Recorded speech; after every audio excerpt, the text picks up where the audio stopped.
Ali, ah.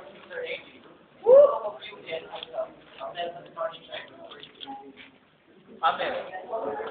My speech today is all about music. Music, what is music to us? We have a lot of kinds of music, like R&B, emotional songs, and rock music.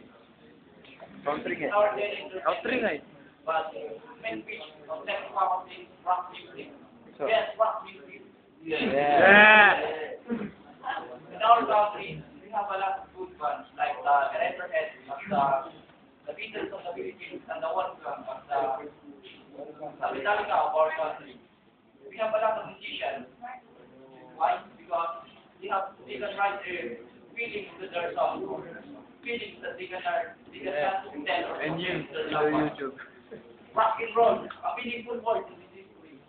But it's other than rock and roll, other people, it's an endless happiness. Yes.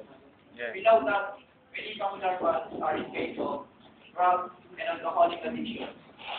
Drug addiction. Not only drugs, but wala kang kaduan versus Ikaw na, tayo kita eh.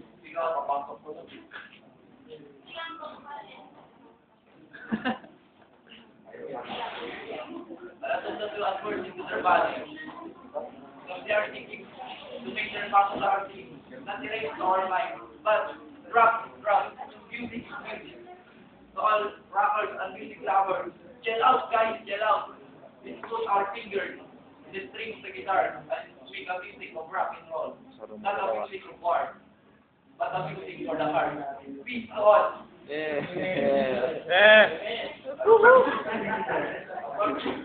Before I finish my speech, I would like to talk in Tagalog. Lahat na nandito ngayon, mga punk, mga imo, mga gangster, mga sipang, mga artista, kahit anong aming forma ka pa. Baka to, lasting na umaga. Yeah!